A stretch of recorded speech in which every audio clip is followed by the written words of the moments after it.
Bonjour à tous. Juste avant Noël, André a posté ce commentaire à propos de la version 5.2 de VMS Up qui se prépare.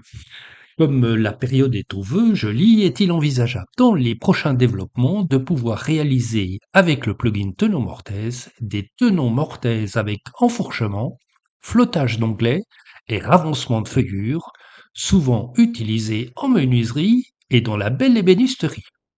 Tout un programme. On va d'abord regarder de quoi il s'agit.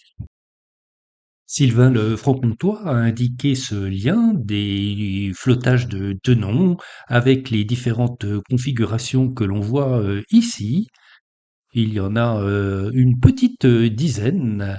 Et a priori, celle qui nous intéresse, c'est plutôt celle-ci, et c'est celle-ci donc que nous allons regarder.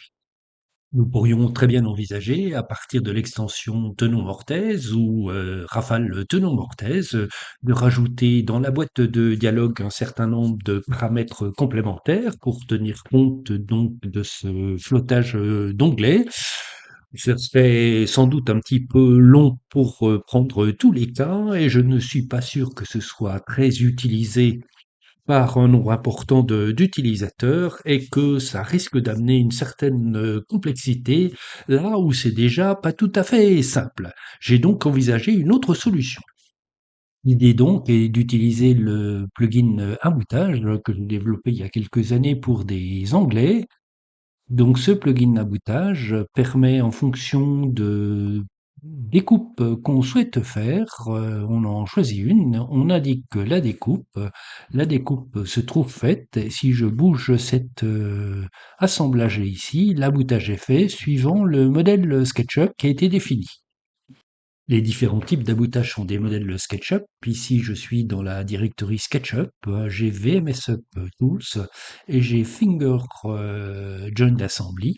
Et j'ai les différents types d'aboutage qui sont là. Et on va regarder celui qu'on vient d'utiliser. Je l'ouvre. Il s'agit donc d'un modèle SketchUp. Le modèle SketchUp est donc un ensemble d'arêtes et de surfaces. Et il s'agit donc d'un volume qu'il s'agit d'enlever sur la partie mâle et d'ajouter sur la partie femelle. Il y a une doc qui explique comment faire. Voici le modèle pour réaliser un tenon à enfournement. Donc la partie tenon va venir à l'intérieur et c'est ces deux parties hautes et basses qui seront enlevées. Et dans la pièce qui comporte la mortaise, c'est naturellement des usinages inverses qui vont se faire. Si je joue ce tenon avec aboutage, j'ai donc la partie tenon ici, j'indique la partie que je veux usiner, et si je bouge la mortaise, je vois donc que j'ai bien une mortaise débouchante, et donc que l'assemblage est un assemblage à enfourchement.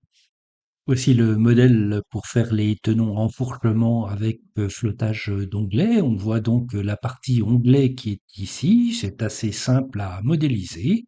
Je choisis ce modèle d'assemblage dans le plugin aboutage, j'indique l'endroit où je veux le faire, j'ai le résultat et si je regarde, en écartant les pièces, j'ai bien la partie emportement et la partie onglet. Et si j'avais un cadre comme ici, avec les montants et les traverses correctement positionnés et symétrisés, je pourrais donc lancer l'assemblage et donc tout l'assemblage réalisé avec les enfourchements et les onglets. Merci André pour le commentaire et pour l'idée. Voilà comment répondre à la demande d'André avec le plugin aboutage. Il faudrait que je creuse un petit peu plus pour voir les différents cas de figure. Je le ferai sans doute dans les semaines à venir. D'ici là, bonne utilisation des extensions VMS et à très bientôt.